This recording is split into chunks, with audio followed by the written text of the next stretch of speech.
Bienvenue, bienvenue à chacun, à chacune, à vous qui êtes ici, dans cette maison bleu ciel, et à toutes celles et ceux qui sont avec nous aussi par Zoom. Bienvenue à chacun, à chacune, peu importe d'où vous venez, ce que vous croyez, ce que vous doutez, ce que vous cherchez, ce que vous refusez.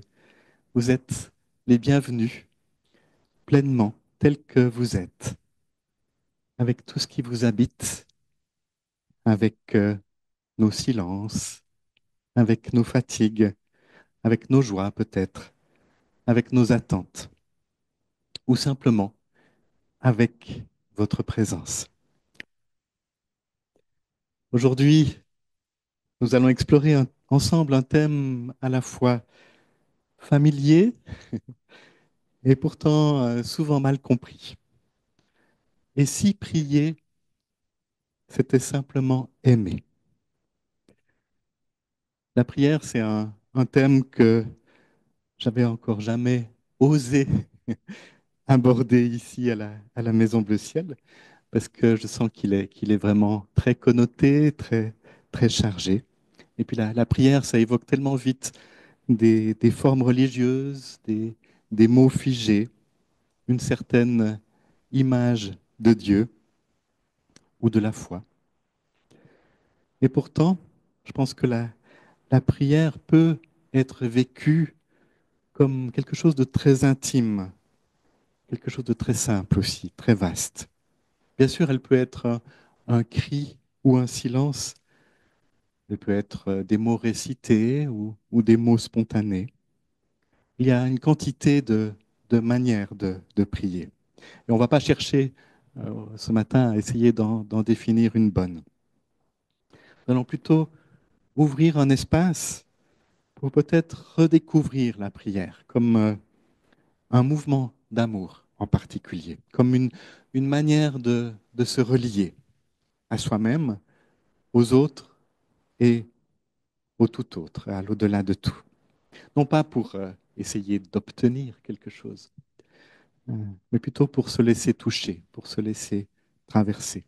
Peut-être pas tellement pour changer l'autre ou la réalité, mais plutôt pour se faire proche dans la paix, dans l'amour. Donc ce que je vous propose, c'est non pas de partager une méthode, mais plutôt une traversée intérieure, quelque chose d'un ressenti où la prière devient souffle, elle devient silence, elle devient présence. Une manière de laisser l'amour respirer en nous et laisser la vie, toute notre vie devenir prière. Voilà, je vous invite donc à vivre cette heure bleu ciel comme je le dis d'habitude, c'est-à-dire non pas comme des savoirs ou des contenus à enregistrer, mais plutôt comme une expérience, en se laissant toucher, questionner, traverser, en observant à l'intérieur qu'est-ce que ça éveille en moi, qu'est-ce qui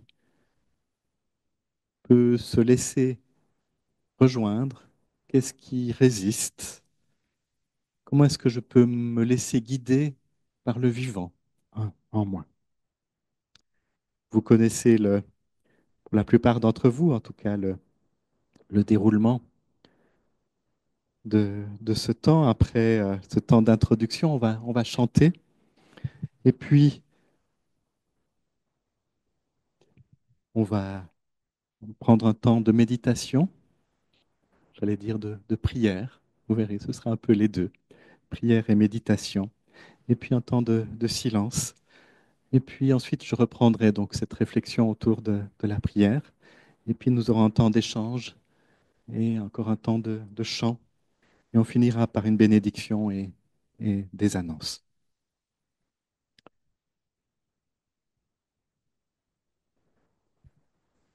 Voilà, je vous invite donc à chanter. Un chant qui nous permet d'écouter, nous mettre en lien avec ce qui est à l'intérieur et au-delà de nous.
Je vous invite donc à un temps de méditation.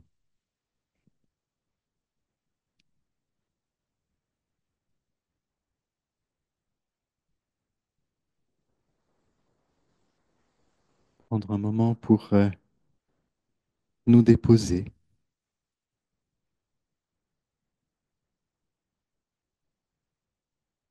là où nous sommes.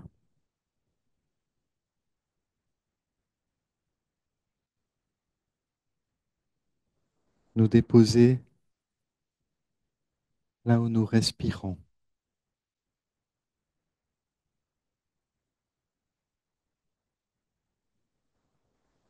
Là où la vie nous rejoint.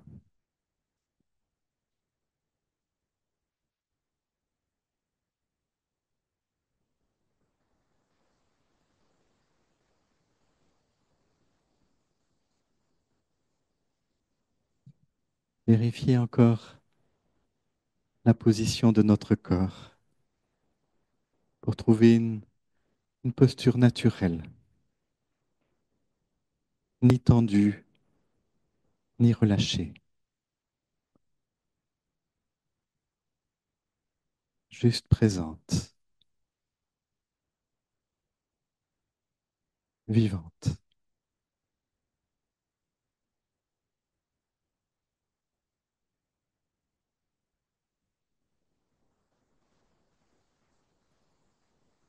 Et je vous invite maintenant à allumer en vous une bougie, pas une flamme extérieure, mais une flamme intérieure, une lumière douce, paisible, qui ne brûle pas, mais qui éclaire simplement l'espace intérieur, l'espace du cœur.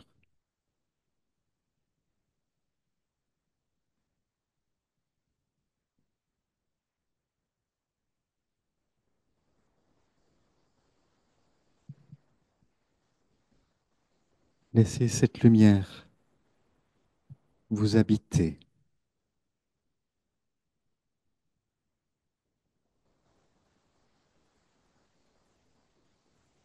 sans rien forcer. Elle est déjà là.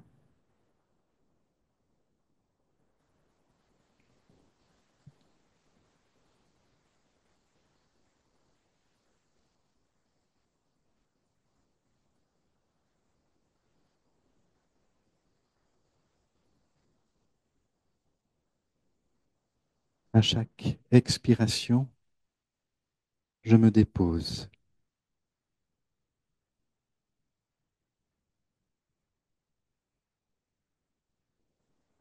À chaque inspiration, je m'ouvre. Je m'ouvre à l'amour, à la présence, à ce qui est là.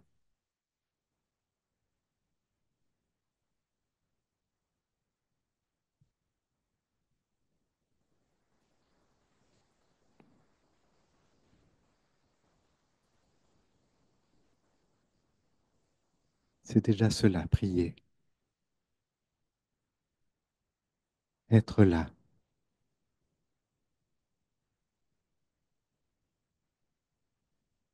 dans la présence.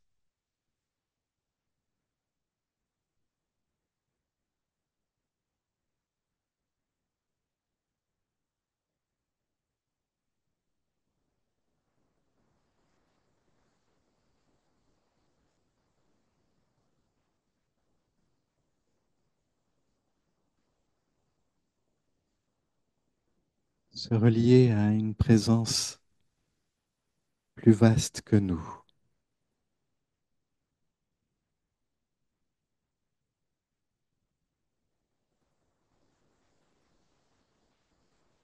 À l'amour qui circule partout, même si nous ne le sentons pas toujours.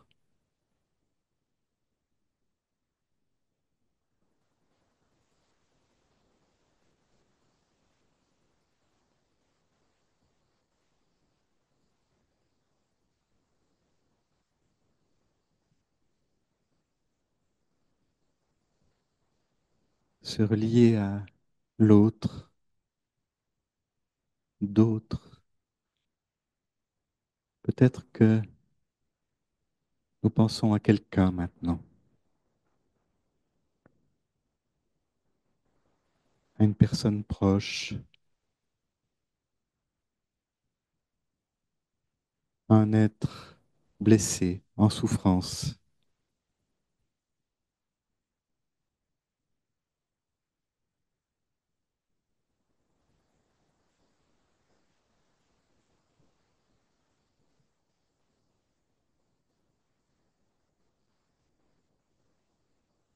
Ou se relier à la terre elle-même.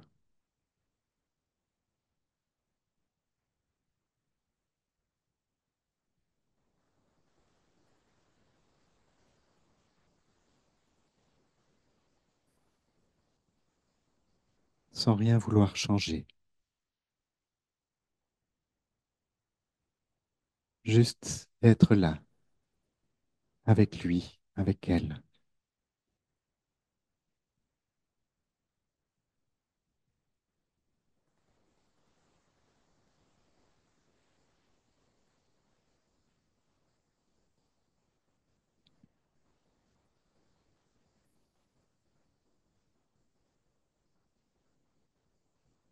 Et puis se relier à soi-même, à son être profond,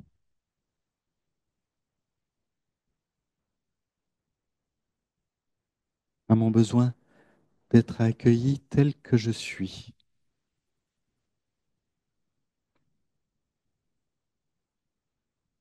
avec mes élans, mes peurs, mes blessures, mon désir d'aimer.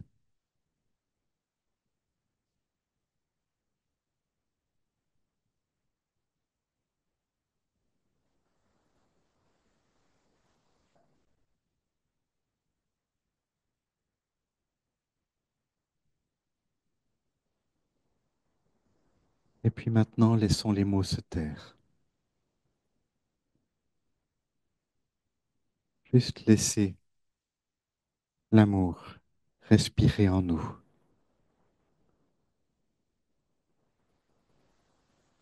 Juste être là.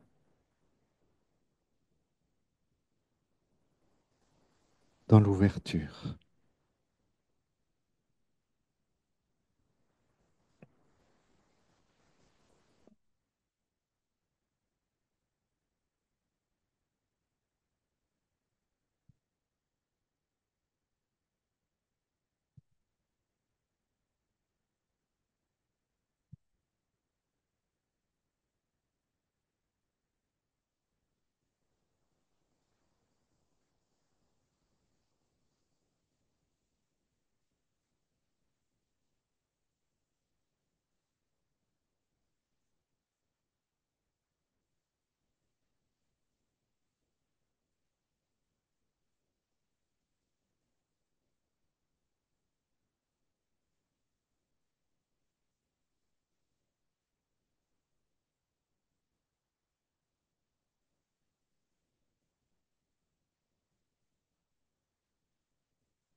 toi, l'au-delà de tout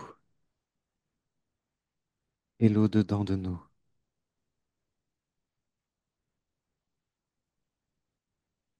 Au-delà de nos mots, tu écoutes chaque souffle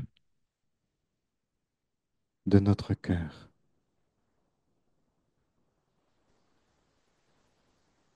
Tu accueilles notre simple présence.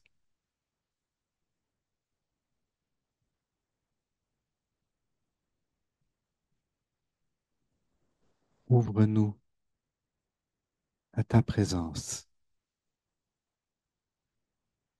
et que ta volonté se fasse sur notre terre intérieure, là où tout prend racine.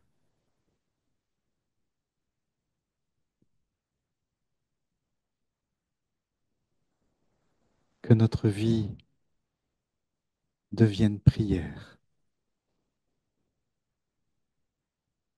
et que notre prière devienne amour.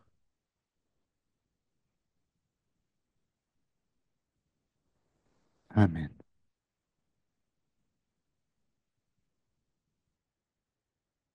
Et si prier, c'était simplement aimer? On imagine souvent la prière comme une demande adressée à quelqu'un ou à quelque chose de plus grand, à l'extérieur de soi. Comme s'il fallait trouver les bons mots, suivre une certaine forme, formuler ce qui nous manque vraiment pour, du coup, espérer l'obtenir. C'est peut-être souvent comme ça qu'elle commence, la prière, par des mots, ou bien par une formule qu'on a apprise, comme le Notre Père, ou bien par une parole personnelle qui, qui est née du besoin de notre cœur, parfois comme un cri, comme un gémissement, ou bien quelques mots timides qui osent demander quelque chose pour soi. Mais avec déjà ce besoin de lien, de rencontre, d'être écouté, d'être joint, d'être aimé peut-être. Et dans ces premiers élans de la prière, elle s'adresse souvent à un Dieu perçu comme extérieur. Et les mots alors sont à trouver, mais ils deviennent des outils de reliance. Ils cherchent le lien, ils créent une ouverture. Et je crois que cette première étape, cette première expérience de la prière est précieuse. Parce que déjà, on sent qu'elle n'est pas centrée que sur soi. On peut aussi prier pour un autre, une autre, pour un humain, un non-humain, un proche, un inconnu, un arbre, une rivière. Et cette prière, elle peut aussi naître de l'inquiétude pour une personne malade, ou bien simplement en croisant quelqu'un dans la rue, un visage. Elle peut naître aussi d'un choc intérieur en apprenant une nouvelle ou une injustice, ou bien un regard simplement qu'on pose sur une réalité qui nous fait mal. Parfois même un simple souvenir peut devenir prière, parce qu'il nous relie en silence à ce qui a besoin d'être aimé. Donc dès le départ, il y a ce décentrement en soi de la prière. Un- Elle ouvre un espace où je peux rejoindre une autre réalité que moi, où je peux aussi me laisser rejoindre. Et donc, je reviens avec le titre Et si prier, c'était simplement aimer, ou bien se relier à soi, aux autres, à la terre, au tout autre. Donc, encore une fois, pas chercher à attirer l'attention d'une divinité, mais ouvrir en soi un espace d'amour, un espace où je peux me faire proche, où je peux me faire présent, à sentir un souffle qui relie. Donc la prière peut petit à petit devenir vraiment ce lieu intérieur où je me laisse habiter, je me laisse transformer, je me laisse relier à moi-même, aux autres et à tout ce qui est.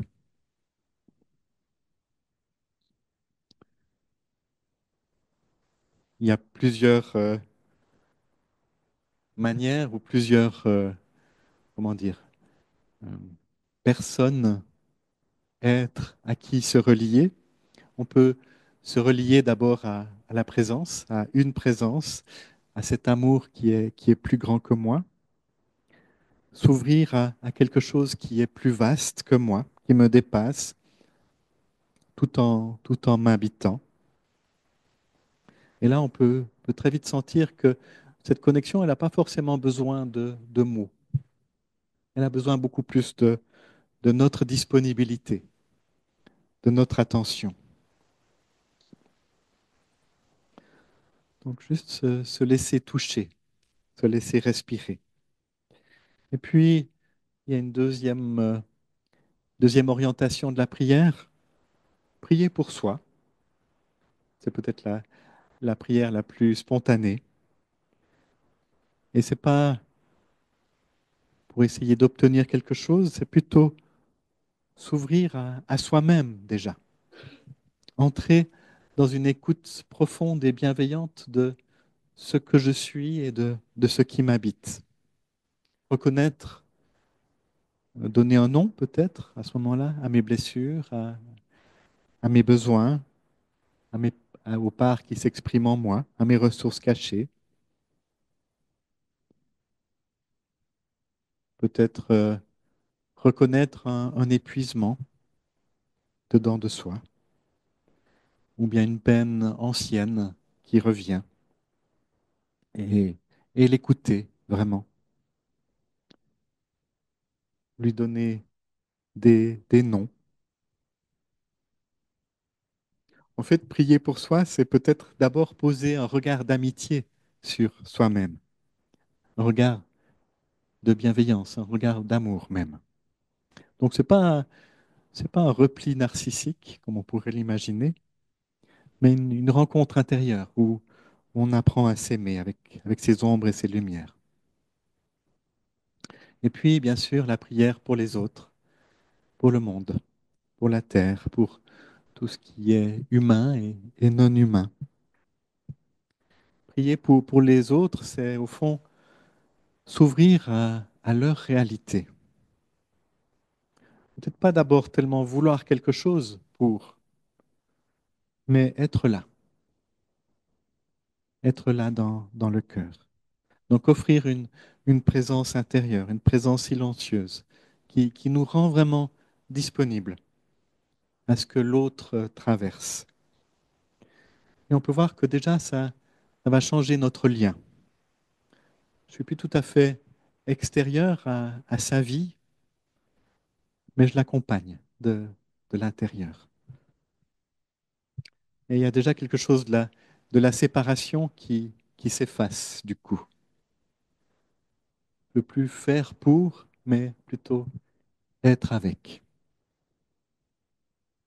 Et bien sûr, se prier pour quelqu'un, ça peut vraiment s'élargir à tout le vivant, en priant pour un arbre, pour un animal, pour une rivière. Je peux reconnaître que c'est la même vie, au fond, qui nous traverse, les uns et les autres. Et ma prière va devenir un peu comme une célébration de cette vie qui nous est commune, de cette interconnexion. Et donc, cette prière, elle peut surgir à n'importe quel instant, dans la nature, en caressant un animal, en posant la main sur un tronc, en écoutant le vent. Une manière de se relier avec le vivant, avec respect, avec amour, sans rien vouloir, sans rien vouloir prendre de tout cela.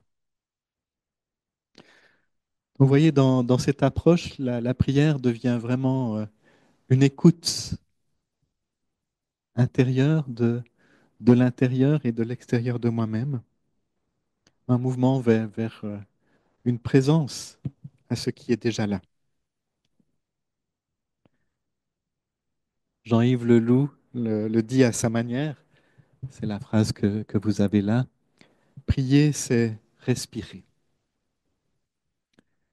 Expirer profondément, abandonner nos tensions et laisser venir l'inspiration, accueillir l'amour, la paix et la présence. Prier, c'est respirer, respirer avec tout ce qui respire. Et puis, il y a les évangiles qui nous parlent beaucoup de la prière aussi.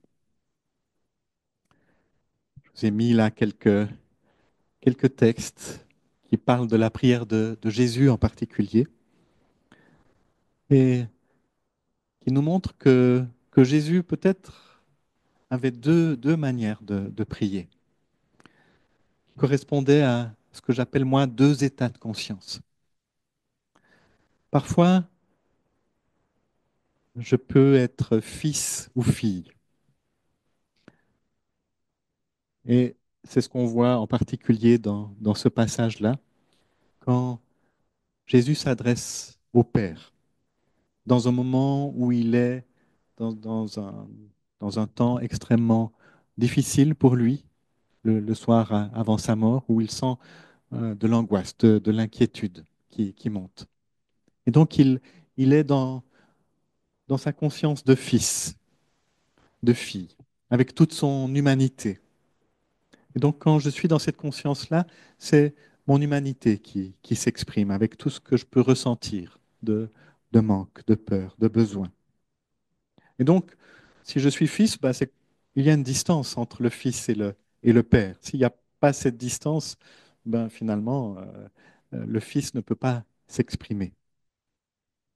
Il y a un besoin d'aide, il y a un besoin de recherche, un besoin de demande qui s'exprime. Et puis, parfois, je suis comme Jésus dans le Père, où là, il n'y a plus de distance. Et c'est peut-être cela qui est suggéré dans cette prière de Jésus, qui s'adresse au Père, mais qui dit quelque chose d'une unité. Donc il prie pour que tous ses disciples, tous ses apprentis puissent être un, puissent goûter à la réalité de l'unité. Comme toi, Père, tu es en moi et moi en toi. Qu'ils soient un en nous. Et, et aussi pour que le monde croit que tu m'as envoyé. Là, il y a quelque chose d'une unité, au fond, qui est exprimée. Quelque chose où je goûte à l'unité d'être dans le Père, d'être avec le Père. Et ce passage du Fils au Père, de ces deux états de conscience, je crois que c'est comme une danse, en fait. Hein. Il ne s'agit pas de dire je vais partir de là pour arriver définitivement à cet endroit-là, de partir du Fils et puis quitter le Fils pour devenir un avec le Père.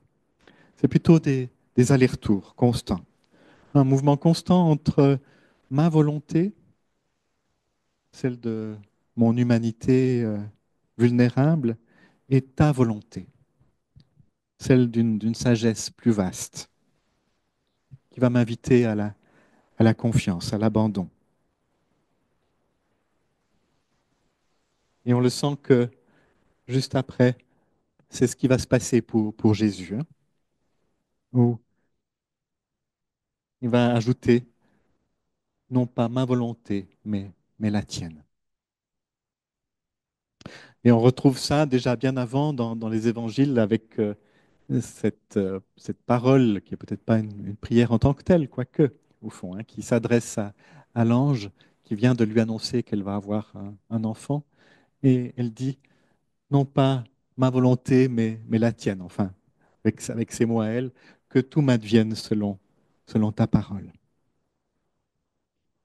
Donc je crois que prier, ça peut être vraiment ça, cet aller-retour, cette danse intérieure entre ma volonté et la tienne. Pas forcément chercher à faire advenir un changement extérieur, éloigner la coupe, mais plutôt laisser quelque chose s'ouvrir en moi. Comme si que ta volonté soit faite, qu'on prie dans le Notre Père, signifiait d'abord que ta volonté soit faite sur ma terre intérieure, dans mon cœur, là où tout commence. Et donc, dans cette bascule, ma volonté n'est pas rejetée, en fait, hein, ma volonté personnelle. Elle est plutôt accueillie, traversée, transfigurée, jusqu'à ce que je désirais devienne plus vaste, plus libre, plus paisible aussi. Vous voyez que, au fond, la prière, dans ce sens-là, elle devient un processus intérieur, comme une alchimie intérieure, hein. L'amour que je cherchais ou le soutien que je cherchais devient peu à peu l'amour que je suis, le soutien que je suis. Un moine du XIIe siècle, qui s'appelait Guigues le Chartreux, euh, met encore un peu plus de nuances dans cet aller-retour entre ces deux positions de conscience. Lui, il parlait d'une échelle à 4 niveaux, à 4 niveaux de conscience. Euh, une échelle de prière qui peut être comme un chemin de passage de l'un à l'autre. Il disait, bah, d'abord, il y a la prière des lèvres, la prière la plus extérieure. Et c'est à ce moment-là qu'on va peut-être réciter, on va peut-être répéter des prières. Bon, bien sûr que ça peut être sincère, hein, euh, mais on reste encore dans le Fils séparé du Père, dans une dualité. On parle à Dieu comme un être séparé. Et puis, le deuxième niveau de la prière, c'est la prière du cœur, où à partir de là, la prière devient plus affective, plus vivante, plus intime. Et on sent qu'il y a vraiment quelque chose du lien, de l'amour qui grandit. Et, et donc la distance diminue. Il y a déjà un élan vers une unité qui commence à se faire sentir. Et puis un troisième niveau, la prière du silence intérieur. Et là, on entre dans l'écoute. Il n'y a plus forcément besoin de mots. On ne demande plus. On se rend disponible à ce qui est déjà là. Et donc la volonté du Fils, c'est vraiment relâché à cet endroit-là. Il y a un autre mouvement qui prend le relais.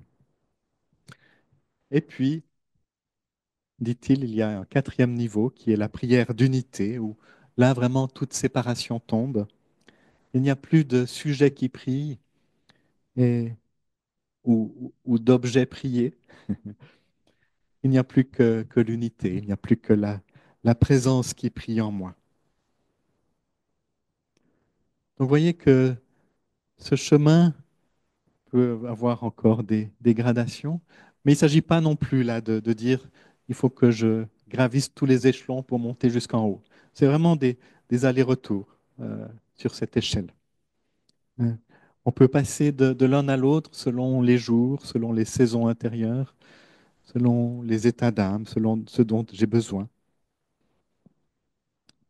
Et rechercher peut-être parfois plus l'unité et parfois plus ce besoin de s'exprimer dans son humanité. Voilà. Tout ce que je dis là, ça résout pas toutes les questions, de loin pas. Il y a bien sûr d'autres questions qu'on peut se poser, comme par exemple, au fond, dans cette prière du Fils, euh, si l'infini, si la source, si l'essentiel, c'est déjà tout, à quoi bon prier en fait, hein? Et peut-être que déjà, avec ce que je vous ai dit, vous avez déjà une réponse, hein, que peut-être que la prière n'est pas là tellement pour informer l'infini de ce que je vis, mais plutôt pour transformer, en fait, hein, euh, pour me transformer, pour me laisser travailler à l'intérieur.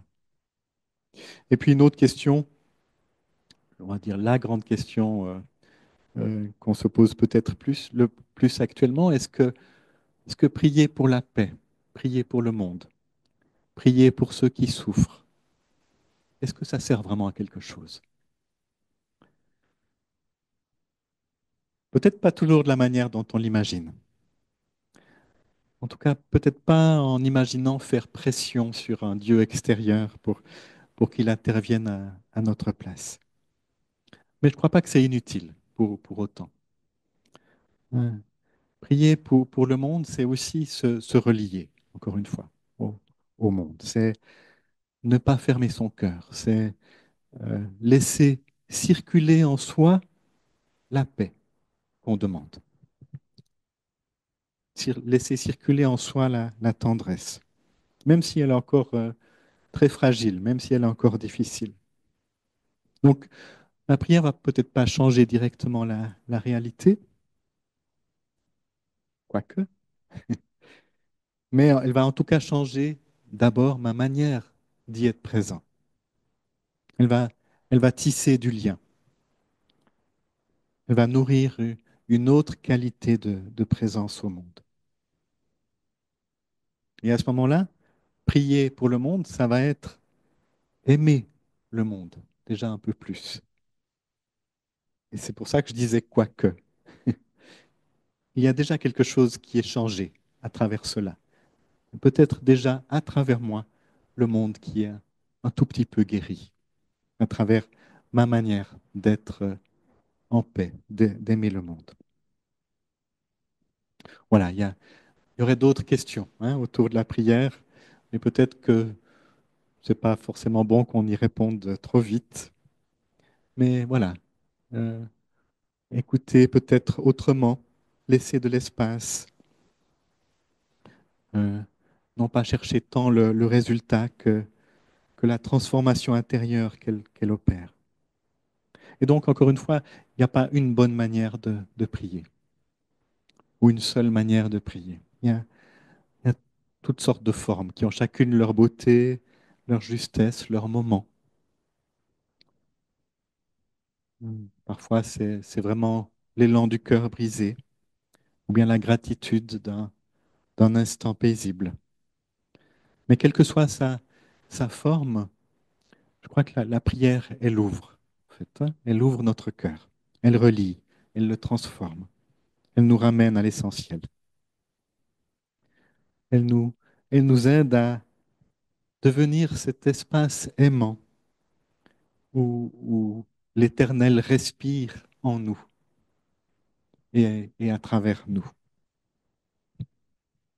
Et peut-être que de cette manière-là, si prier, c'est respirer, eh bien, toute notre vie, chaque instant devient prière. L'au-delà de tout et l'au-dedans de nous murmure et nous dit, je suis là, comme une source qui te traverse, comme un amour qui ne demande rien, comme une paix qui ne dépend de rien. Aime seulement, aime sans savoir comment, aime sans attendre de résultat. Aime simplement, et ce sera ta prière. Va, va avec cette lumière en toi qui ne s'éteint jamais. Tu es béni, maintenant et pour tous les jours qui viennent. Amen.